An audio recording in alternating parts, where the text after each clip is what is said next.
ফেব্ৰুৱাৰী মাহ আহি পালে কিন্তু এইবাৰ মোৰ ক'তো পিকনিকলৈ ফুৰিবলৈ যোৱা নহ'ল জানেনে ৰাইজ।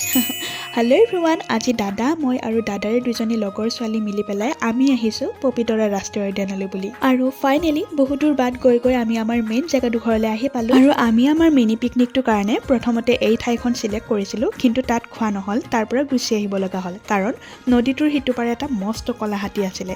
আৰু ফাইনেলি আমি চিলেক্ট কৰিলোঁ এই জেগাডোখৰ। ইমান ধুনীয়া ঠাই, তাতে আৰু ইমান ধুনীয়া সেউজীয়া পৰিৱেশৰ মাজত, আৰু আমিও আমাৰ বস্তুবোৰ উলিয়াই মেলি জল্দি ৰেডি কৰিলোঁ। আলু, পিঁয়াজ আৰু লগতে ঢেৰ কিবা কিবি বস্তু কাটি মেলি আমি আমাৰ ৰান্ধনীক জগাৰ দি আছোঁ। আৰু ৰান্ধনী হৈছে আমাৰ দাদা। আৰু ইফালে কি বনাই আছে গম পাইছেনে আপোনালোকে? হয়, গাহৰি মাংস। আৰু ইফালে বা আৰু মই গাহৰি মাংসখিনি সজাবৰ কাৰণে কি আনিব গৈছোঁ জানেনে? কলপাত। আৰু আমাৰ বায়েও কিন্তু কম বস্তু নহয় দেই, দেখিছেনে? আনিলে কলপাত। আৰু এয়া আমাৰ গাহৰি মাংস বনি ৰেডি। দাদা ইয়াক কলপাতত দি আছে আৰু দেখিবলৈ যিমান ধুনীয়া হৈছিল, খাবলৈ তাতকৈ বেছি টেষ্টি হৈছিল।